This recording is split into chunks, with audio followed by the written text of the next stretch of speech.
어느 목사님이 이 교회 건축을 하기 위해서 교인들 한 사람 한 사람을 방문해서 이 건축 헌금 작정 좀 하세요, 이렇게 말씀을 이제 드립니다. 어느 날 성도님 한 분 댁에 신방을 갔습니다. 그래서 성도님 듣자 하니까 좀 넉넉하신 것 같은데요, 건축 헌금 좀 하시죠, 이렇게 말씀을 했어요. 그랬더니 제가 뭐가 있어야죠, 이렇게 말씀을 하시는 거예요. 그래서 목사님께서 또 여기저기 성도들로부터 들었던 그 확인된 얘기 가운데 이제 몇 가지를 그분에게 하시는 거예요. 성도님, 어디에 빌딩 하나 있다시면서요. 그것은 우리 아들 거예요. 또 목사님께서 그럼 어디에도 이 빌라 하나 있다고 들었습니다. 그랬더니 그 성도님이 그것은 우리 작은 아들 겁니다, 그렇게 말씀하셨어요. 어디에도 산이 하나 있다고 그러시던데요. 그랬더니 그건 또 손자 거네요. 목사님도 끈질기시죠. 듣자 하니까 또 어디에 좋은 빌딩 하나가 있다 하시는데요. 이 성도님께서는 죄송합니다, 그거는요 제 아내 겁니다, 이렇게 말씀하셨어요. 그래서 목사님에서 이제 예배를 잘 들으시고 이제 나오시면서 혼잣말로 이렇게 말씀하셨다는니다. 다 있는데 하나님 것만 없네, 그러고 나오셨다는 거예요. 여러분, 이 말씀이 주는 의미가 뭡니까? 우리가 참 신앙생활 하면서 헌신이란 말 참 많이 하고 참 많이 합니다. 그럼에도 불구하고 헌신, 온전한 헌신 참 쉽지 않다는 거죠. 오늘 말씀은 예수님께서 예루살렘 성에 입성하실 때 있었던 그런 장면을 기록하고 있는 말씀입니다. 예수님께서 예루살렘 성에 입성하시면서 나귀 새끼를 타시기 위해서 사랑하는 제자 둘을 부르십니다. 그리고 건넌 마을로 보내셨죠. 그러면서 너희 맞은편 마을로 가라. 그리하면 아직 아무 사람도 타보지 않은 나귀 새끼 매어 있는 것을 너희가 볼 텐데 그걸 좀 풀어 갖고 오너라. 행여나 그 나귀 새끼의 주인이 왜 이렇습니까 하면 주가 쓰시겠다, 이렇게 말을 하라. 그러면 그 주인이 그 나귀를 순순히 너희들에게 허락할 것이다, 이렇게 말씀하셨어요. 과연 제자들이 이제 가서 보니까 예수님께서 말씀하셨듯이 아주 어린 나귀 새끼가 묶여 있는 것이 목도되었어요. 주님의 말씀대로 그 나귀 새끼를 잘 풀어서 가지고 오려고 하니 이 주인이 갑자기 나타나서 왜 그러십니까 말씀하셨고, 주님 말씀하신 대로 주가 쓰시겠다, 이렇게 말씀하셨어요. 주님께서 쓰시려고 합니다. 그랬더니 그 주인이 참 희한하게도 아무 말 없이 그 어린 나귀 새끼를 제자들에게 주었다, 이렇게 말씀하는 것이죠. 오늘 이런 말씀 가운데 여러분, 우리가 귀 기울이고 명심해야 하는 말씀이 하나 있습니다. 그것은 바로 뭡니까? 주가 쓰시겠다라는 말씀입니다. 이 말씀은 예루살렘에 입성해서 만왕의 왕으로 등극하시는 주님, 인류를 죄에서 구속하시러 등극하시는 그런 주님께서 친히 하신 말씀입니다. 주가 쓰시겠다, 이렇게 말할 때 주인은 즉시 순종해서 주님께 나귀 새끼를 내어 놓았습니다. 주님은 나귀 주인이 누구인지를 잘 아셨습니다. 하나님의 나라 주님의 사역에 언제나 기쁘게 순종할 수 있었던 그 마음을 가진 사람이 바로 이 어린 나귀 새끼의 주인의 마음이었습니다. 여러분, 가만히 생각해 보세요. 기독교 역사 2000년 가운데에 하나님 나라가 오늘과 같이 이렇게 건설되고 왕성할 수 있었던 이유가 과연 어디에 있었고 어떤 사람을 통해서 가능했겠습니까? 그것은 바로 오늘 본문의 말씀처럼 나귀 새끼의 주인과 같이 주가 쓰시겠다, 바로 이 음성에 순종했던 그런 사람들로 인하여서 오늘날 하나님 나라는 이처럼 굳건하게 세워질 수 있었던 것입니다. 지금도 우리의 왕이신 주님께서 우리를 향하여 주가 쓰시겠다, 이 말씀하십니다. 그래서 오늘 이 시간에 우리의 심령 가운데에 이 주가 쓰시겠다 하는 이 음성을 듣고 이 주님의 음성에 우리들은 반응할 수 있어야 되는 것입니다. 여러분, 우리가 이 세상에 무엇 때문에 왔을까요? 여러 가지 이유가 있죠. 오늘 이 말씀을 빗대어 생각해 볼 때 우리는 주님께 쓰임 받으려고 왔습니다. 주님은 우리를 쓰시고 사용하시기 위해서 창조하셨다는 것입니다. 죄로 말미암아 쓸모없는 인간으로 되어버린 우리를 불쌍히 여기셨어요. 그래서 하나님께서는 예수님을 이 땅에 보내시고 십자가에 피 흘려 구속하시고 값을 지불하시면서 다시 우리를 바로 세워주셨습니다. 우리는 모두 주께서 나를 쓰시려 찾고 있다는 사실에 귀를 기울여야 합니다. 오늘 말씀 가운데 주가 쓰시겠다, 이 말씀 가운데 쓰시겠다는 말에 원래 이 헬라어 원문에는 필요 불가결한 존재라는 의미가 있다는 것이죠. 주님께서 쓰시겠다 하신 이 말씀 속에서는 반드시 그 나귀 새끼가 나에게 필요했다는 거예요. 주님께서 이처럼 쓰시겠다 하고 부르신다 할 때는 반드시 사용 가치가 있고 꼭 필요하기에 부르시고 사용하시는 거예요. 사용 가치가 없고 소용없을 경우에는 주님이 부르지 않습니다.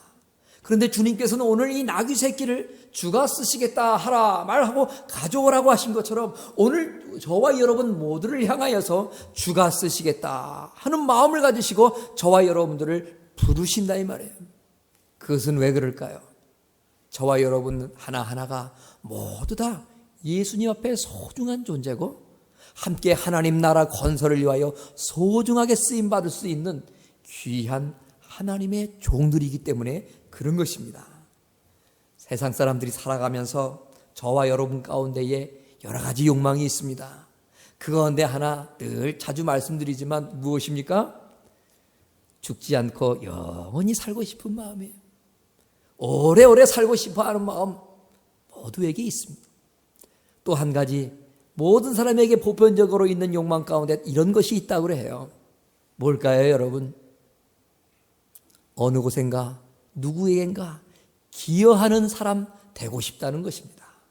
어느 곳엔가 내가 쓰임받기를 원하는 마음, 이 인간의 모든 마음 가운데 그러한 욕심, 욕망이 있다고 하는 것입니다. 여러분, 우리가 직장 생활을 합니다.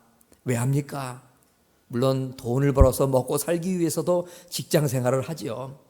그러나 그 이면에 우리의 그 본심의 그 내면 속의 그 원인 가운데 하나는 무엇인가 자기의 존재를 사용하여서 어디에겐가 기여하고 싶어하는, 또한 쓰임받고 싶어하는 본연의 우리의 인간의 심성, 욕심들이, 욕정들이, 욕망들이 있기 때문인 것입니다.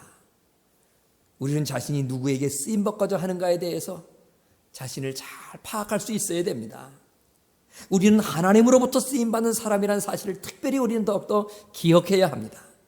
하나님께서 나를 쓰지 않으시면 어쩌면 나는 마귀에게 쓰임받는 그런 존재가 될지도 모릅니다. 내 시간을 하나님께서 쓰지 아니하시면 어쩌면 내 정욕을 위하여 그 시간 쓰거나 마귀가 그 시간 뺏어갈 수도 있는 문제입니다. 내 재능을 하나님을 위해 쓰지 않는다면 때로는 사단이 그 내 재능 뺏어갈 수도 있고요.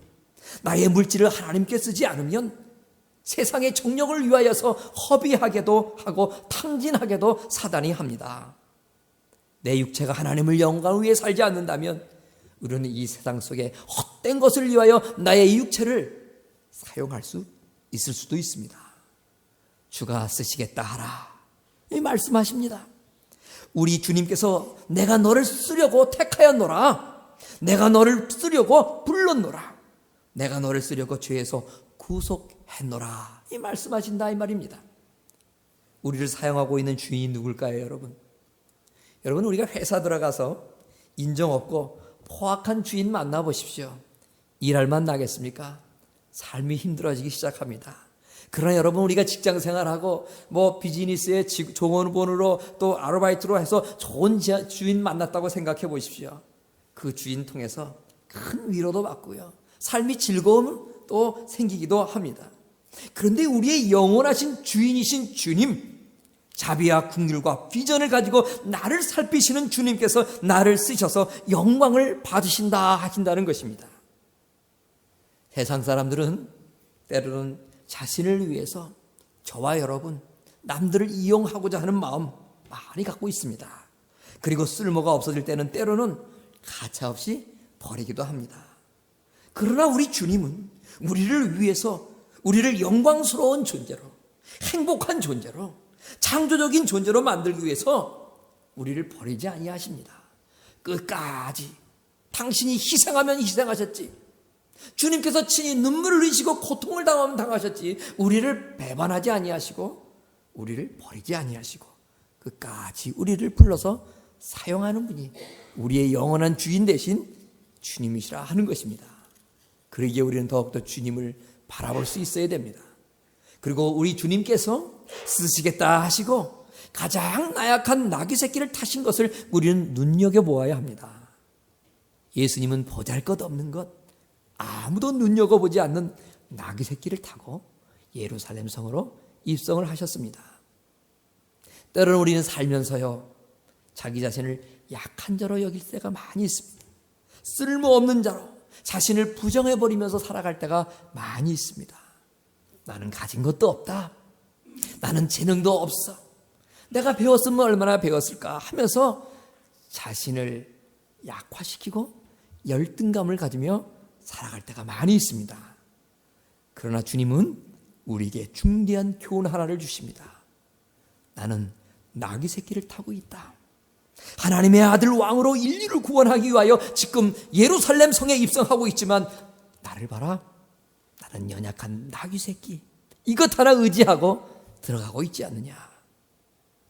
우리는 세상을 살아가면서 자기 자신을 새끼 나귀 존재로 생각하는 때가 많이 있습니다. 연약한 존재라는 것이죠. 자랑할 거 없는 그런 하찮은 존재라는 것입니다. 그러나 주님은 이 작은 나귀 새끼 타고 하나님의 놀라운 구원의 역사를 이루시기 위해서 지금 예루살렘 성으로 향하고 계시는 것입니다. 그리고 많은 사람들이 그 나귀 새끼를 타고 입성하시는 예수님을 보면서 호산나 호산나 구원자임을 외쳤죠. 그러면서 또 한 가지 예수님을 지칭하면서 뭐라고 말합니까? 다윗의 자손이라고 말을 합니다. 다윗은 왕으로 택함을 입을 때에 지극히 작은 자였어요. 다윗은 이세라 하는 아버지의 8째 막내 아들이었죠. 어느 날 사무엘이 다윗의 가문에서 왕을 뽑기 위해서 그 이세라 하는 사람의 집을 방문합니다. 그리고 그 아들들을 보는데 첫 번째 아들 엘리압이 그 사무엘 앞에 나타나자 그 용모가 준수했어요. 아주 화려한 모습, 대단함 속에 이 사무엘은 이가 바로 이스라엘의 왕이 될 자구나 생각을 했어요. 그런 마음 가졌던 사무엘에게 하나님 뭐라고 그러게 하셨습니까? 용모와 신장을 보지 말라. 나의 보는 것은 사람과 같지 아니한다. 사람은 외모를 보거니와 나 하나님은 사람의 중심을 본다. 그렇게 말씀하셨죠. 그리고 다윗이 양을 치고 돌아왔을 때 그 어린 다윗, 형편없는 다윗, 약하니 약한 그 다윗을 보고 성령께서는 사무엘에게 이가 크니 일어나 기름을 부으라 이렇게 말씀하셨어요. 자기 자신을 볼 때에 외모가 형편이 없습니까? 화려한 학력 가지지 못하셨습니까? 돈이 없어서 가난합니까? 여러분, 그렇다면 외적인 것 없으면 한 가지 내적인 것을 채우면 됩니다. 자기 존재를 잘 살펴서 세상에서 별것 없다고 생각된다면 여러분 주님 전에 한번 열심히 나와 보십시오. 그리고 주님의 은혜로 그 마음을 채워보세요. 성령의 충만함으로 그 심령을 채워보시고 세상에서 구하지 못하고 세상에서 구비하지 못해서 채우지 못하고 거칠게 하지 못했던 그것 대신에 하나님 것 사모하고 하나님 주시는 능력으로 그 마음을 채워보세요. 그러면 주님께서 내가 너를 쓰겠다 분명히 말씀하실 것입니다. 날 때부터 곱사등이 꼽주인 여자아이가 하나 있었어요. 그 아이는 17세가 되기까지 집 밖에를 한 번도 나가본 적이 없는 그런 어린 여자아이였습니다. 너무나 창피했습니다. 그래서 부모님은 이 아이를 학교에도 보내지 않았어요. 방치해 뒀다는 것이죠. 17세가 날이 됐던 그 어느 날 우연히 동네 성당에 그 신부님 한 분이 그 아이의 존재를 알게 됐어요. 그래서 수녀님을 시켜서 이 성당에서 사경회를 하는데 그 아이를 꼭 좀 데려와라 이렇게 말씀하시고 그 아이가 성당에 이제 그 수련회에 사경회에 참석하게 됩니다. 성당에 사경회 여러분 참석해 보셨어요? 우리가 부흥회 하면 그냥 뜨겁게 찬양도 하고 하지만 성당의 사경회는 조용합니다, 여러분. 그 사경회를 집전하던 신부님께서 한참 말씀을 전하신 후에 여러분 이제는 조용히 한번 바깥을 다녀오시길 바랍니다. 나가서 하늘도 보고 땅도 보고 세상을 보면서 한번 하나님께서 무엇라고 나에게 말씀하시는지 그 음성을 한번 잘 듣고 내가 살아가야 될 이유가 무엇일까? 하나님께서 나를 어떻게 쓰시길 원하시는가? 그 음성 듣고 와서 다시 모여서 우리 한번 쉐어링 해봅시다. 사경에 참석했던 많은 사람들이 하나둘 성당을 빠져나가 잔디밭, 벤치, 거리에 있는 의자들 등등 다 가서 앉아서 나름대로 하늘을 바라보고 땅도 바라보고 세상을 이렇게 바라보면서 하나님이 나에게 뭐라고 말씀하시는가 이제 묵상을 하기 시작합니다. 이 곱사등이 17 이 학생이 너무나 이 모든 환경이 낯설어서 사람들의 이리저리 치다가 맨 마지막에 이제 예배당을 나가는데 어디 하나 서 있을 자리가 없고 어디 한 군데 앉을 자리가 없었습니다. 그래서 두리번 하다 보니까 저기 냄새나는 쓰레기통 그곳에 조그만 자리 하나가 있더라는 거예요. 그래서 그 곱사등이 17살 자매가 그 자리에 앉는 거예요. 그러면서 내 팔자 나는 어디를 가도 쓰레기구나. 쓰레기 같은 내 인생 자리 하나 깨끗한 자리에 앉을 자리 없어서 이 시간도 쓰레기 같은 이 쓰레기 옆에나 앉게 되는구나 하면서 한숨을 쉬며 가만히 앉아 있었어요. 근데 갑자기 옆에서 뭔가 부시럭 소리가 나는 거예요. 웬 소년이 한 명이 오더니 그 쓰레기통을 뒤지기 시작하는 거예요. 무엇 하나 봤더니 거기서 플라스틱 통도 꺼내고 알루미늄 캔도 꺼내고 종이 쪽지도 좀 꺼내는 거예요. 하도 궁금해서 그걸 어디다 쓰려고 하나 물어봤죠. 이거를 팔면 돈이 된다는 거예요. 그 돈 어디다 쓰려고 하나 물어봤더니 할머니 혼자 계시는데 이 돈 팔아서 이 돈 가지고 약 사드리려고 그러는데 시름시름 알아서 돈은 없고 병원은 못 가고 하니 이 손자 어린 소년이 쓰레기통 뒤져서 재활용품 뒤져서 그 돈 바꿔서 약 써서 할머니 갖다 드리려고 생각한다는 거예요. 바로 그 소년의 음성을 듣는 17살 곱사등이 소녀가 하나님의 음성을 듣기 시작합니다. 쓰레기도 일처럼 할머니를 위해서 소중하게 쓰일 수 있구나. 나는 이제까지 쓰레기 같은 인생으로 생각했는데 이 쓰레기도 돈이 되고 누군가를 위해서 유익하게 사용할 수 있을진데 이제까지 쓰레기 같다고 생각했던 내 인생 얼마든지 하나님 앞에 쓰임받을 수 있겠구나. 주가 쓰시겠다. 그런 음성을 듣는 거예요. 신부님 앞에 돌아왔습니다. 그 얘기를 했어요. 그러면서 신부님께 신부님 이제부터 제가 주님 앞에 무엇인가 쓰임받는 인생 살고 싶은데 제가 가만히 보니까 성당에서 운영하는 양로원 있는 것을 제가 압니다. 신부님 저를 양로원에서 봉사하게 해주세요. 할머니 할아버지를 봉사하며 일평생 살고 싶어요. 곱사등이 소녀가 양로원에 보내졌습니다. 그 양로원에서 할머니 할아버지들이 정기적으로 찾아오는 여러 사람들의 봉사를 받지요. 그런데 여러분 왜 그렇게 할머니들이 그 곱사등이 소녀의 봉사를 좋아하는지요? 왜 그렇게 할아버지들이 곱사등이 그 여자의 봉사를 기뻐하는지요? 모든 사람들이 봉사를 오면 나름대로 뼈가 곧아서 고개를 숙이기도 하지만 특별히 곱사등이가 와서 그때부터 이 할머니 할아버지들을 봉사하는데요. 항상 허리가 구부러져 있으니까 할아버지 할머니들이 그 봉사 오는 사람들 이렇게 눈 높여서 쳐다보지 않아도 된다는 거예요.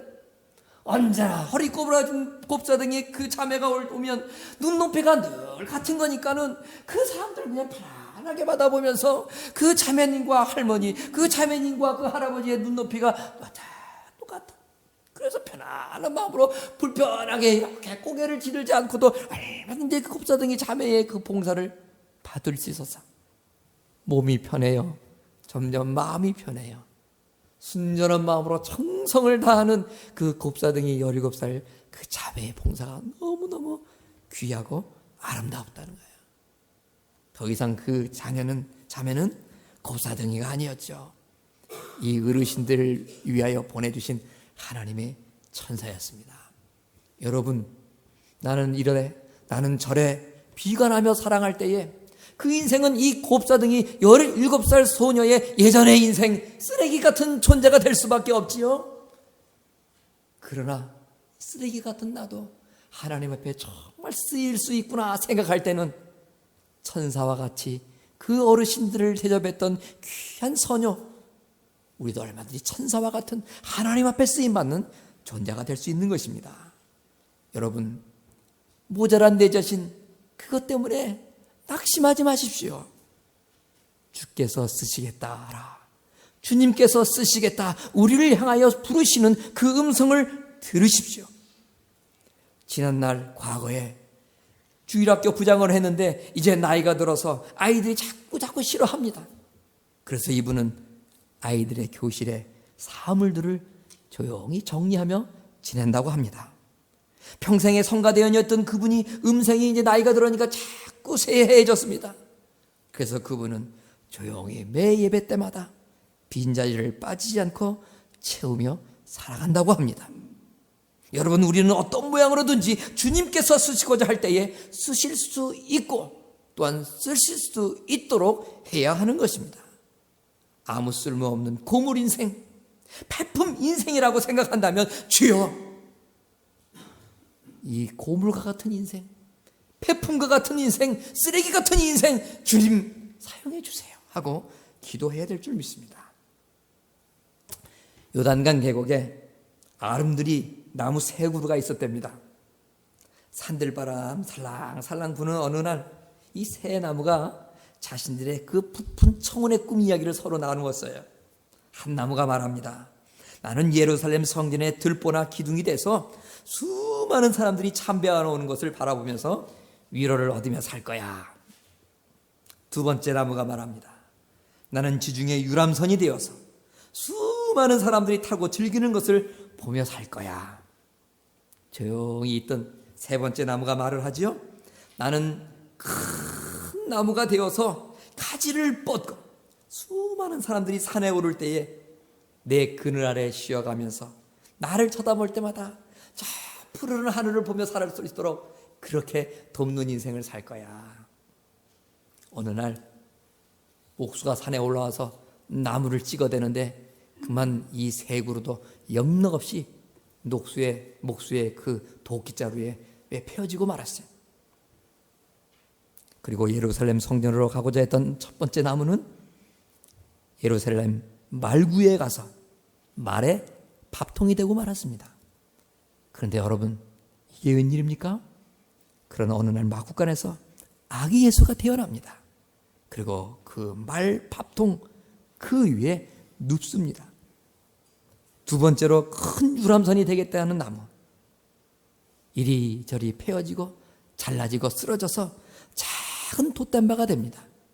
그리고 갈릴리 바닷가에서 생선 비린 나는 베드로라 하는 사람의 배가 되고 말았습니다. 그런데 여러분, 이게 웬일입니까? 어느 날 예수님께서 그 배를 타시고 수천 명의 무리들에게 설교를 하시는 것이 아닙니까? 세 번째, 수많은 사람들의 그늘이 되고 하늘을 쳐다보며 살게 만들겠다고 했던 그 나무, 산산조각 조각조각 이리저리 갈라져서 여기저기 쓰이다가 몇 가지 그 대목들 주워 모아서 십자가가 되어버렸어요. 근데 여러분, 웬일입니까? 그 나무 조각 가운데 이루어진 십자가, 칼버리 언덕 위에 세워졌고 그 십자가에 예수님께서 달리셨네요. 비록 저들의 꿈은 다 깨어졌지만 그래서 보잘것없는 나무 조각이 되고 말았지만 그럼에도 깨어진 꿈속에서 다시 주님의 쓰임을 받게 되는 나무들이라는 것입니다. 큰 꿈을 이루지 못하고 꿈이 산산조각으로 부서질지라도 예수님을 모신 구유처럼, 예수님의 타신 돛담배처럼, 예수님이 못 박히신 그 십자가처럼 주님을 위해 쓰임받는다면 여러분, 커다란 제목이 된들 부서진들 무슨 차이가 있겠습니까? 마찬가지입니다.